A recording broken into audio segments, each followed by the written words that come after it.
Hi, everyone. Welcome back to the Ivory Tower Boiler Room. This is Andrew Rimby. This is a really special, first of all, kickoff to our Educators Corner series, where you're going to get a lot of pedagogy discussions, academic discussions, conversations with fellow educators, teachers from K through 12, college instructors. So anything that has to do with the world of education and teaching. So I thought, why not kick it off with an interview that I actually got to do for the Association for Writing Across the Curriculum to kick off their own series, Queer in Academia. So they were kind enough to invite me onto their show, and it is up on YouTube. So go to our show notes and you'll see the video interview on YouTube. So definitely make sure you watch it. You get to see my facial expressions, my gestures, and also the amazing interviewer. So I was not the interviewer, which is a change. Things were a little flipped, and I loved it. María Cardona Pérez is such a great interviewer, and thank you so much, Maria, for bringing me on. Thanks to everyone at the Association for Writing Across the Curriculum. Here's a little teaser to get you all in the mood of being an openly gay educator, and you can hear all of my journey and also how I continue to bring awareness to being openly gay in education, but also the importance of amplifying LGBTQ plus voices in all aspects of academia and in public humanities, such as this podcast. Enjoy, everyone.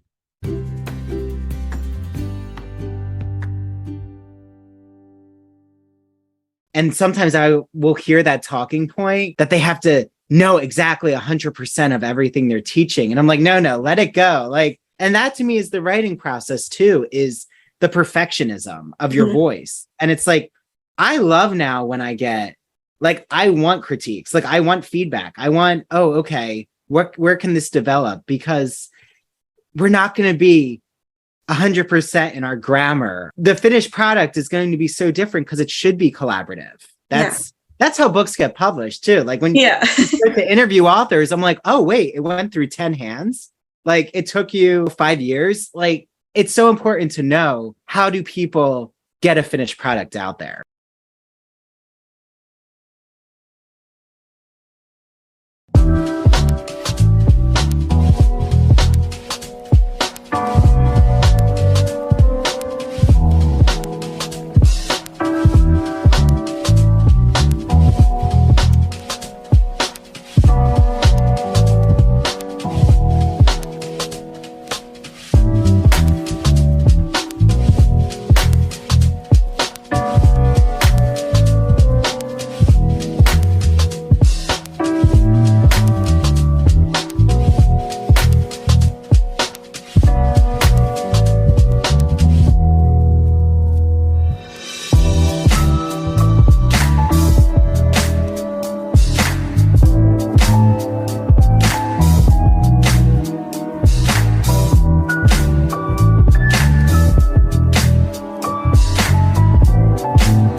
What challenges do you think LGBTQ plus scholars and academics face that a lot of people are unaware of, or that, academics outside of that scope don't really, face? Yeah, I really like this question. It's, I'll start with an anecdote just because I like to work from the tangible. Yeah, of course. So I think if you had asked me that question when I had started my PhD, which is now going on, entered in 2014. So everyone can do the math out there, but I'm in my last year. But it's been a really exciting process to see my development as an openly gay scholar. I think when I came in, I was really listening to traditional academic models, like Mhm. really listening to what I would call gaslighting rhetoric without that intention to gaslight, if that makes sense. Yeah. So like, for example, I was wanting to do LGBTQ scholarship, but I kind of didn't want to put myself out there personally. But then like I started to develop the voice, like especially there was a Whitman. So I work a lot on 19th century American literature and queering it.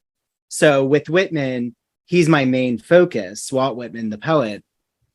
And there was his 200th birthday in 2019. So I put together a symposium and had different talks about Whitman, and I actually presented.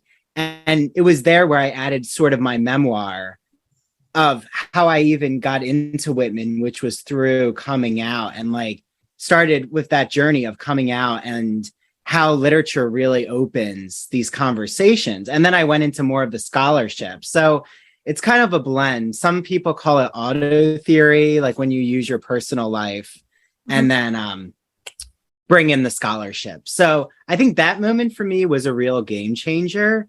And I started to get some backlash of realizing, oh, this is not following the traditional mold of an LGBT. Like if you're an LGBTQ scholar who does this work, like it taught me a lesson of be prepared to not let my voice get shut down. So like now I'm like, you know, my trajectory has really developed. So it's good to look back at that and then see where I am now.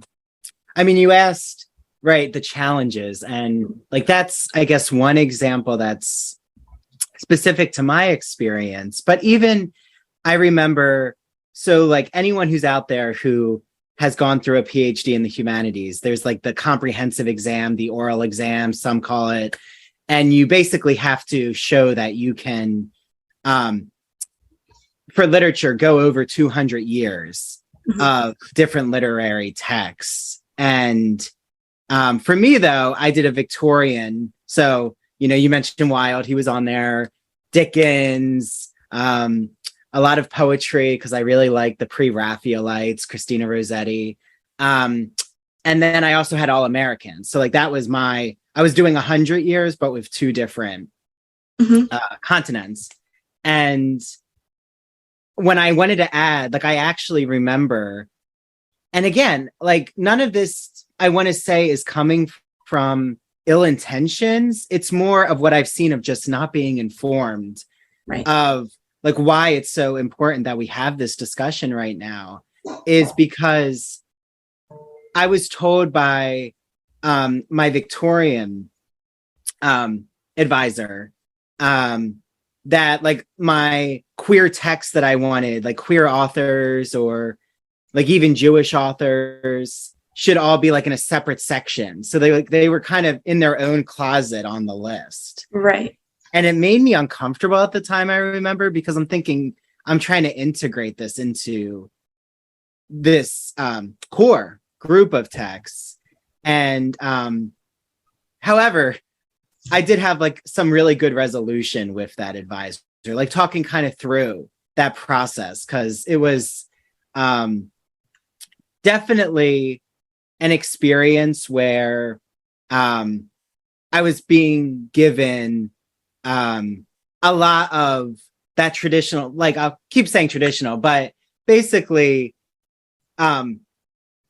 being molded to go into the university as a certain scholar who hides a part of his sexuality to like be employable.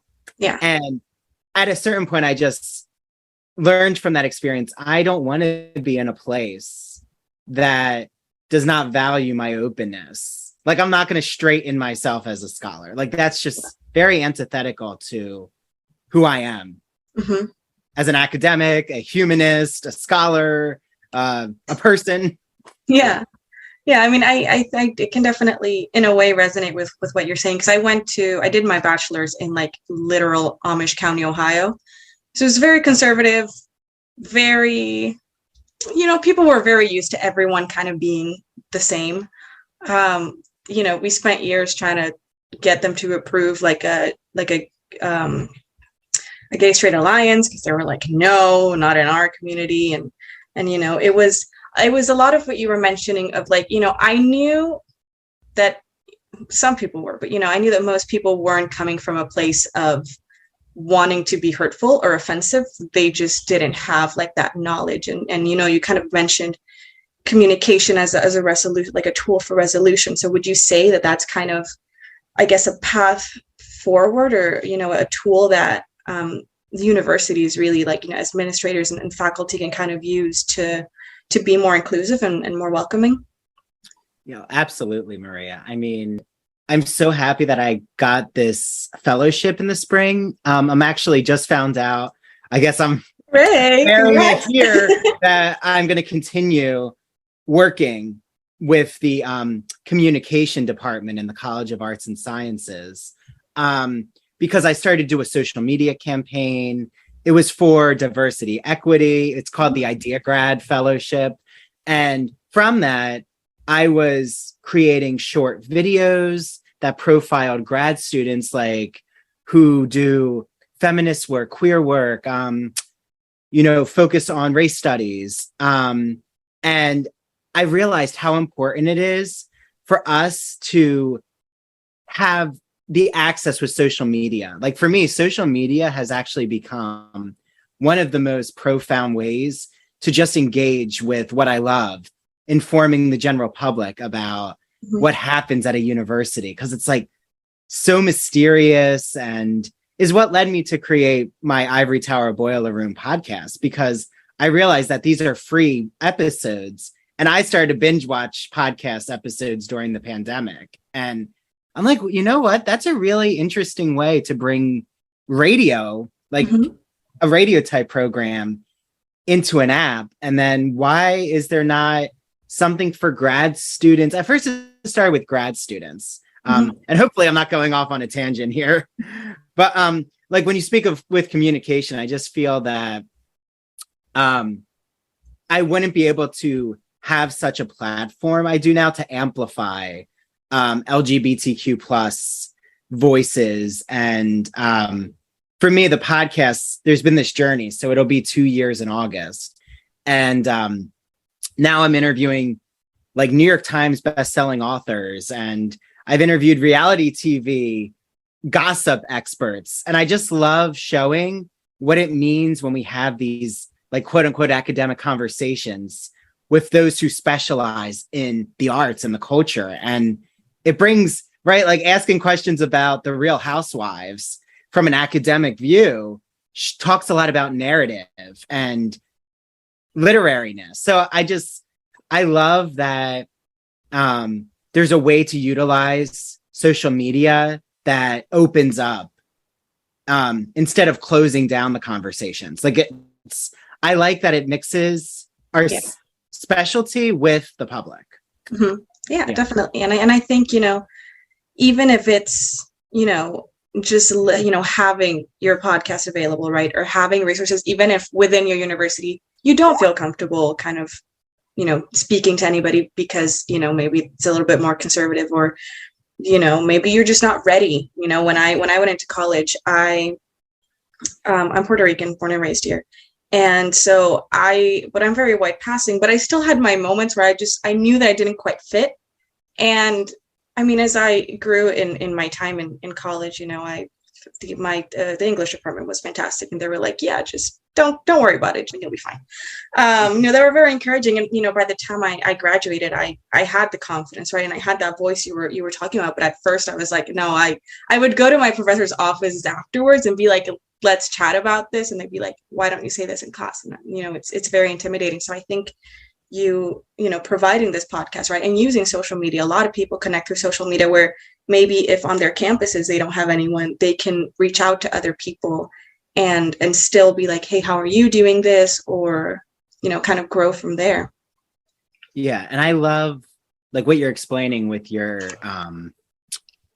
experience. Like, it is difficult. I want to recognize that for everyone, who's consuming this in some media way, because I feel very privileged to be white, to be a man, to be cisgender, to have certain class privileges I want to recognize, because I think in academia, that's not always talked about. I do think it's really important to recognize, like you said, you might not feel really comfortable being that open in your department. Like, especially depending, I'm lucky, I'm on Long Island, I'm in the New York City metro area. A lot of the professors go back and forth to Manhattan. I go to Manhattan a lot. So like, it's a certain openness. I'm from New Jersey originally. So like very similar kind of model of being open. But at the same time, I think that, like you've said, there's so much you can do with social media. Like I've even started thinking of doing a workshop about training academics in social media, because like with Instagram, for example, I just love that you can tag so many different authors and creators and they respond and a lot of that to me it's a form of networking, but it's not networking in that model of I need to give my business cards. And I think there's still a model that exists out there that's how networking happens. But really networking, in my opinion, like, yes, you can. I love going to conferences. I just came back from San Francisco and a queer history conference. But at the same time, I was also like posting, live tweeting the presentations and finding people's accounts and connecting with them. And it can be done, right, to open up these conversations. Yeah. And I think we need more, especially with diversity and equity. We need more of these channels open. Like the conference shouldn't be the end of these conversations. And for a long time, I feel like it's kind of been the door is closed. And you're like, wait, what happened? Like, I loved these conversations. I want to continue, talking about my favorite theory or author. I guess it's just more accessible, right? It's more open. And even if for example, you weren't able to attend the conference, right? You have people who are putting those resources out there and you can still kind of feel like you can participate, from afar. What is the importance of creating welcoming spaces in academia for LGBTQ plus people? I would say the main purpose is to instill a pathway in academia where you're modeling representation. Even though I know there's like debates about, right, how important is representation? And I get all those nuances, of course. But I think right away, if you don't have LGBTQ representation in your faculty that's like number one, or you don't have anyone teaching LGBTQ topics is an issue. I've even had these conversations at Stony Brook University where I am, that it shouldn't just be on a person who's part of a community. Like I'll stick with the LGBTQ community.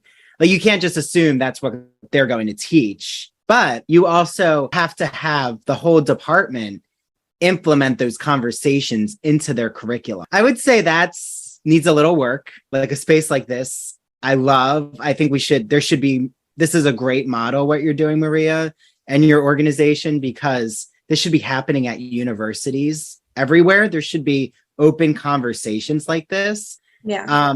I will shout out though, there's an amazing organization at Stony Brook called CEL. So shout out to Carol out there, who I am really close with.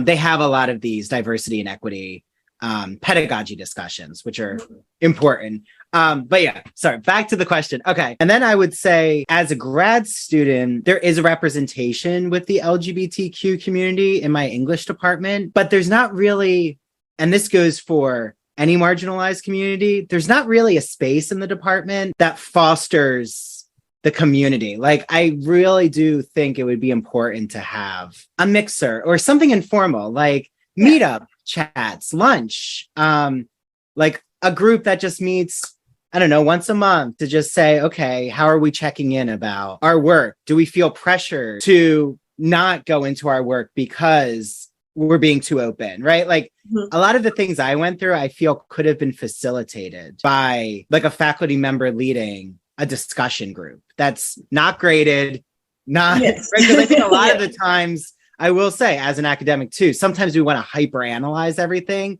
And it's like, no.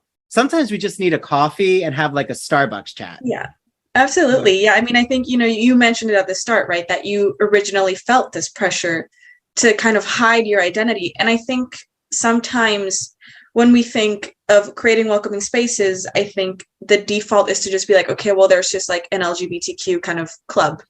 But I think as you mentioned, it's with faculty and it's across disciplines, right? I think some disciplines kind of open up that space a little bit more. Usually the humanities are a little bit more, kind of open in that department. But, I think it's also important to create that across disciplines and also kind of bringing people together across disciplines instead of just being like, well, there is this group, but they're only like, they're all English majors, for example, and it's like, oh, well, somebody who studies, microbiology doesn't necessarily feel like, well, I'm not going to fit there because of the conversations. No, exactly. And I do want to say Stony Brook has an amazing, actually, it's like a very long history since the late 70s, has had then it was gay and lesbian center, but then now it's an LGBTQ center. And it's wonderful because the undergrads are so involved with it. But I do think you're mentioning, Maria, there's a certain stratification of like, here's the undergrads and then the grad students. Oh, they can just do what the undergrads do. And it's like, no, it doesn't work like that. And it's not a temporary stop. Like, I think what I'm emphasizing is that faculty and grad students need to have more synchronicity of these conversations, especially to foster LGBTQ. For a department to know, are they doing enough? Like just having an open forum. And a lot of the times that's all it starts is just have a town hall. I will just say though, that I'm excited to continue with the Office of Communications because there's certainly a need and they recognize it. My whole idea is to create a certain section in the university. Like we're talking physical, but also digitally to have LGBTQ scholars all across campus, right? I'm thinking faculty, grad, undergrad, to have a section of the website where they share syllabi, they share an open chat, they know each other's social media handles, like they post videos, lectures they've done, or just how they interact with the community. I think a lot of that could really be expanded and it would help. I really think the whole purpose is for no one to feel alone in their journey, like because we're not the only ones going through the obstacles. How does being an LGBTQ plus academic inform the way that you research, you write, and or teach or plan to, kind of, I guess, develop your career if you're kind of not going to teaching? Okay, hold on to that question because we'll be right back. But first, a word from our sponsor.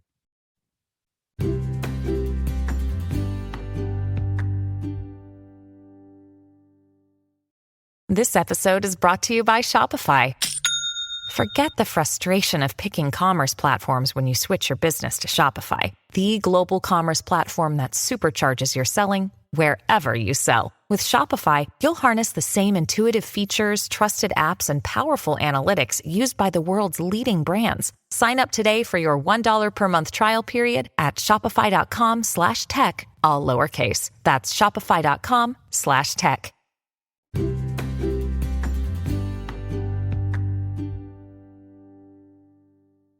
I definitely am very open now about my method of LGBTQ scholarship. And I will say, I can point to a specific moment where, but there was a reshifting in even the traditional publishing field. So I was so happy to have my first published journal article was spring 2021. It was last year. Amazing. Congrats, by the way. Thank you. Thank you. And it was called Talking Back to Walt Whitman. But that wasn't actually how my draft started. It's for 19th century gender studies. It was a whole pedagogy about the pandemic issue. So I was really excited. And at first I was trying to do more. So I consider myself a public scholar. So I think first and foremost, when you can identify, not to pigeonhole yourself, but if you can identify, I think I exist outside maybe just tenure track positions. Was an important moment for me of, I really love all of these communities I engage with. And I'm not going to just say that I'm only qualified for tenure track positions. Okay. So that was check one. And again, if you really have a goal to be in tenure track, again, that never takes away, right? But you have to find your voice. And check two was when I had done a lot of walking tours with Whitman. So since I'm on Long Island, he was born here. He's spent a lot of time here. I'm obsessed with the Gilded Age. There's a lot of mansions here.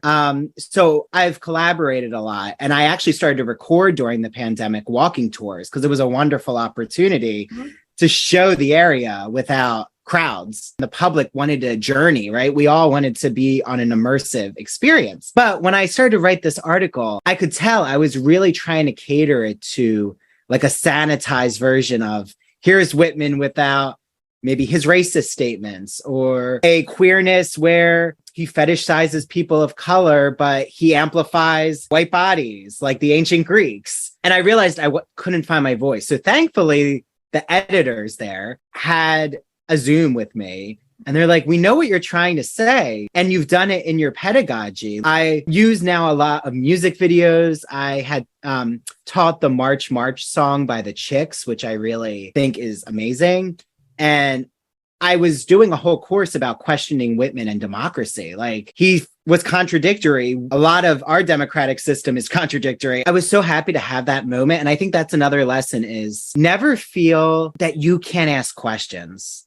Like, and I know it sounds simple, but it was something I had to really break through. I'm like, wait, oh, they're giving me this feedback. If I have questions, why don't I meet with them on Zoom? Because I always think you start to learn more about your own voice when people are asking questions of you and you can articulate. So basically, my whole article changed to like, why do I incorporate LGBTQ contemporary authors and talk about cruising in the park with Whitman, talk about, Black Lives Matter, the pandemic, Whitman's racism. What does that teach us about our current moment? Queerness, queer men, especially queer white men, they have skeletons and it's not all on the same level. So that was a wonderful moment. So how do you think then that writing and rhetoric can be more reflective of diverse backgrounds and experiences? And I think, you kind of covered a little bit of this now, and you also kind of talked about presenting with your own experiences as well.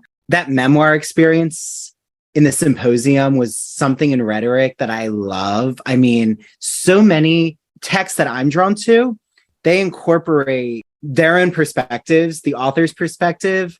If we're talking about scholarship, I love now that there's so much of this emphasis on positioning your identity and how does that inform, the shaping of why you're drawn to a text, why you're drawn, like, why was I drawn to Oscar Wilde? And like, I kind of get into a little, especially that article I published. I really want to put that into my dissertation as an epilogue to show people this is what it looks like in practice. Because I think sometimes, especially a dissertation, or which traditionally then would go into an academic press for a book, didn't have your positionality. But I think it's so important for people to realize Andrew's curious about what it means for, queer white men to check their privileges. And like, we can look to these authors, but also see it doesn't negate the, exciting creative work they published, right? And I think a lot of the times there's this fallacy, I'll call it, that if you critique if you critique an author and their background, that you have to throw them out. And it's like, no. Like, my whole point is to expand that Whitman inspired James Baldwin, but James Baldwin's queer Black voice is extremely different than Whitman. So like, let's teach Baldwin with Whitman, which is what I did. And like, I even taught Hairspray, the musical, because I'm a huge musical lover. And let's look at how democracy is shown in that musical. And it's multiple identities. And even like campy drag performance with Edna Turnblad, right? Like, so what does that say about queerness? And when you realize you don't have to stay, and sometimes I will hear that talking point that they have to know exactly 100% of everything they're teaching. And I'm like, no, let it go. Like, and that to me is the writing process too, is the perfectionism of your voice. And it's like, I love now when I get, like, I want critiques, like I want feedback. I want, okay, where can this develop? Because we're not going to be 100% in our grammar. The finished product is going to be so different because it should be collaborative. That's how books get published too. Like when you start to interview authors, I'm like, oh wait, it went through 10 hands. Like it took you 5 years. Like it's so important to know, how do people get a finished product out there? You know, I took a post-colonial literature class, and again, very conservative school. I was kind of the only person there who kind of lives in a colonial context still. And we read A Passage to India, and we had like vastly different understandings of that novel. You know, I kind of ended up writing my paper on that, after I, discussed it with my professor, without having to necessarily be like, this is my experience, blah, blah, blah. But you're still going to be bringing something of yourself. And I think that's kind of what you're trying to get at here. I love that you brought up that moment with Passage to India, which, yes, I know exactly what you're talking about, the fetishization of colonialism. And E.M. Forster does that even with his queer novel, Morris, where he had a whole fetish with like the aristocratic man falling for the working class man. But it's like, okay, what's the power privilege? Because there's a power privilege. But again, right, complicating it. I love complicating it. Like, as an instructor, I get so excited when my students say they always are so open, because I run a lot of discussion. I want discussion-based classrooms. I don't like to lecture. I like to foster a conversation, and I am ready to guide. But I think that it means a lot when students feel empowered to give their interpretation, and they aren't looking to me like, wait, does that match what Andrew thinks of the text? Like, a lot of the times they don't know my overall interpretation. And actually, as a practice in life, I don't have a one interpretation rule with literature, but there's always another way. Like Passage to India, what's happening with women? Okay, that's going to be different than asking about post-colonial ideas or class, right? Like these, I don't know how I could have one approach to that. But I think when students feel that they have the voice, especially when it comes to LGBTQ conversations, because I teach now so much LGBTQ literature. And I think a lot of faculty, grad students are nervous to assign text. Sometimes I've heard this even because it's not fitting that like dead white men trope, and they're worried about the backlash from their students. But I have to say, like, once in a while, if I get like a comment, usually it'll be like a rare comment in an evaluation. Again, like if someone disagrees with the text, I want to hear their interpretation. Like, let's bring that conversation to bear. I mean, as an undergrad student, I was the one, just like you did with Passage to India, I was very concerned with Uncle Tom's Cabin and the representation of how voices, Harriet Beecher Stowe uses different voices for the Black characters depending on their status. Like, the education level depends on the color of their skin. And I was like, wait, this is like very problematic about racialization of Black characters. But again, it was a great moment to have the conversation. I disagree a lot with what I read from my students and their interpretations, but it's not my interpretation. Right. They have voiced to me how they don't like, I just taught the Broadway musical, which was so exciting. I would say with each musical, half of the class loved it and half didn't, but they all voiced why they didn't like it. And it was productive. So I think I never hold a text as a hero. It's just so important to listen to our students, right? Like if students are saying they love discussion based and they love feeling that they have agency, that's what it's about to me. Is why I'm against the lecture model is because students don't feel they can ask questions, because you're interrupting this flow of like a 30-minute conversation that the professor's having with themselves. I like to be corrected. And I think that it is a type, in my opinion, of diversity equity model, which is like teaching writing away from ego. Like, and that to me is what is going against gatekeeping, is not operating in ego, like not just patting yourself on the back, because Absolutely. I really feel that we need, and we are going into collaborative teaching, like not even just teaching, but collaborative communities. Like these spaces are opening up and it's exciting to me. I think even my students, one example is with the Broadway musical, I was able to take a few to Broadway since we're close and see Wicked and Phantom of the Opera. And I was able to get like tickets. Yeah. Got tickets for $25 because I got some money, which was wonderful. And And so many grew up in New York City who had never been to Broadway because the price point, whatever the factor, that's an experience that I'm going to remember their faces. And, you know, it means a lot to me because then they shared it on their social media. And then I would share videos of like us on Broadway, or that whole class. I would share a lot on Twitter, Instagram of how I'm teaching, even when I taught Wicked by Gregory Maguire, because it was literature in the Broadway musical. We would do the text, then do the musical. And I actually had the opportunity to interview him during the semester on my podcast.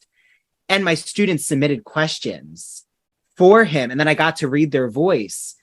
And I just love that it's possible, right? Like you can bring the author to the students. It doesn't have to be a big event though. Like he doesn't have to come to Stony Brook. It can be done in this more digital space. And I think for me, the pandemic has taught us that accessibility. And I think that also kind of encourages stepping away from that, you know, old white dead guy model, right? Because I mean, you can't necessarily have a conversation with, you know, Dostoevsky right now, but you know, you can reach out to people who are writing now and who are kind of a little bit more representative of the lives that people are living now. Exactly. And like for my own LGBTQ, like how I even incorporate the conversations. When I teach Whitman now, I need to teach contemporary LGBTQ authors. I mean, you brought up E.M. Forster.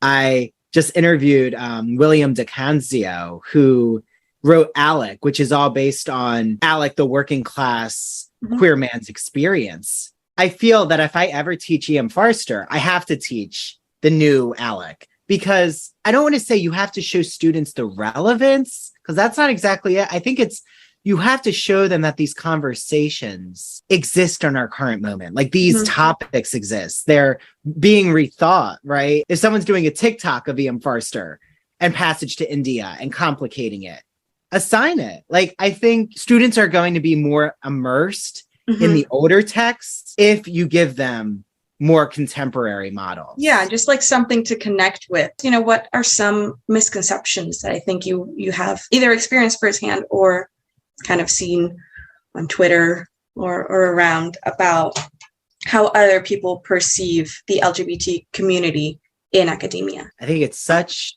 a timely question. I think the misconception, truthfully, is that it's coming from a political agenda, which I think is also what we saw with people of color, Black Americans being assigned, whether it be literature, media, history, of course, that fear that you are indoctrinating. And I just really don't like that term because it's been so politicized, to take away the conversations. Like, that's what I don't like, is even with critical race theory, you know, it's a term from law school, I think originated in Harvard, that you assigning representation of marginalized communities, right? I'll talk about the LGBTQ community. Again, like I said, the majority of my students are really excited to encounter these conversations in texts.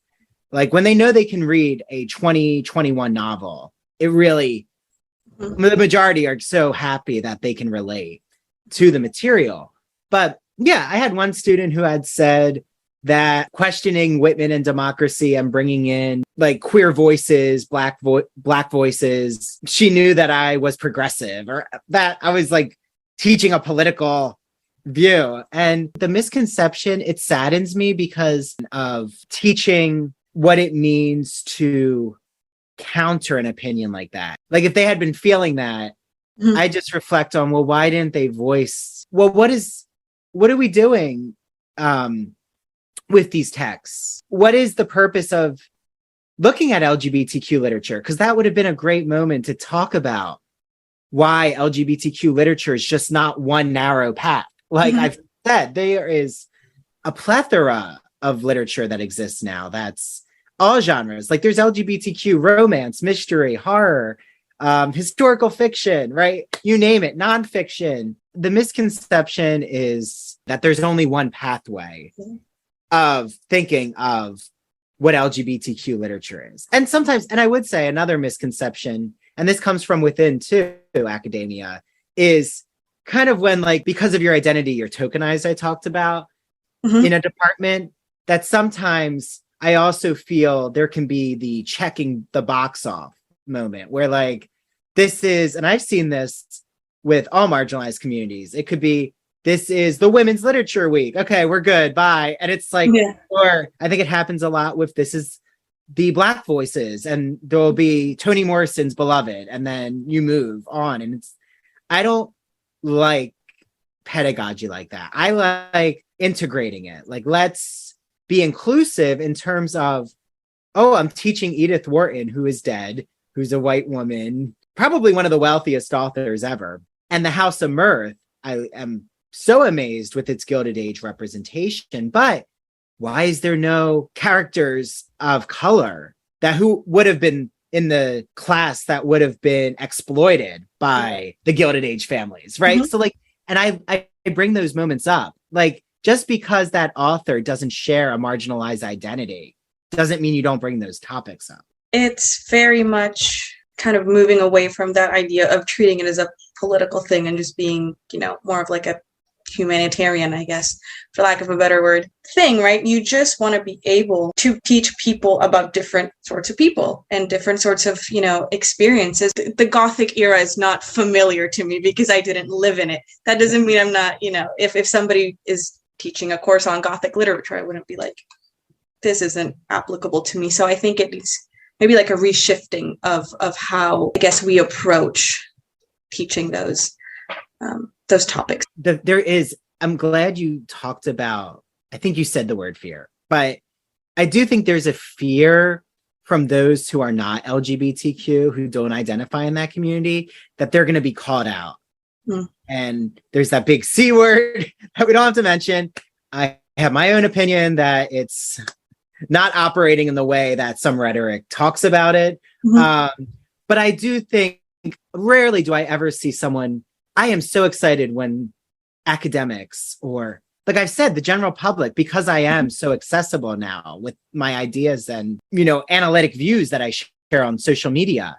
It's so important to have those moments where someone asks me, I've never read a gay male author. And they'll talk to me and confide in me. And they're like, do you think I should teach that? Like my undergrad advisor, Jan, who I have to shout out, will have so many of those moments. And I think she's a baby boomer. She's not, no offense, Jan. She will always open up that door. Like, should I incorporate more of those voices? Like, do you think I should teach a Netflix series? Right? Like, knowing that they can just ask questions and you're not going to be caught out for not knowing. And again, but that goes back to the welcoming community, right? Yeah. If you know that it's a welcoming community of LGBTQ discussions, this is where departments have such a chance right now to just create these spaces. Yeah. And I think especially I guess the blessing with literature, right, is that there's always going to be universal themes. Being able to have those discussions that approach it from that lens maybe makes it less intimidating for students, right? So that they're sure, you know, this isn't just, oh, we're teaching this book because it has representation and it also has these like major themes that are still accessible. Well, I would just say thank you again, Maria, for this space. Of course, thank you. Later today, I get to interview for my podcast someone who has a radio TV background. Her name is Sarah Fraser. She used her academic experience to go into radio. Does like TV, local news, like those programs where you see someone talking about fashion going into the community. But she also like deep dives reality TV. So we're going to talk about, right, what does it mean to analyze reality TV? Because I think there's so many lessons we learn about that. I'm working on a Whitman and queer theory essay.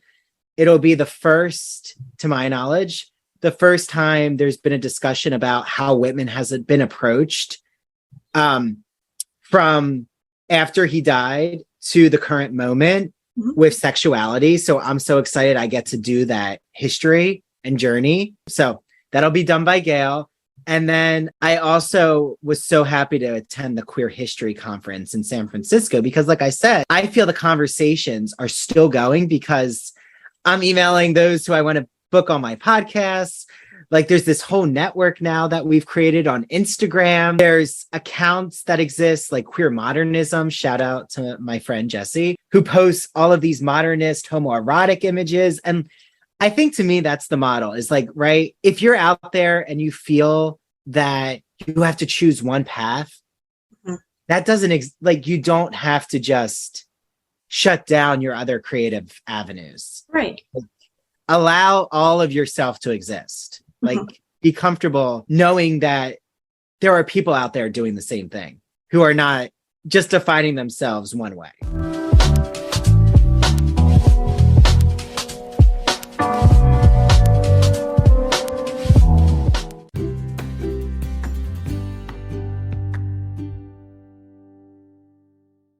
Thank you so much for listening to the Ivory Tower Boiler Room, or True Crime in Academia.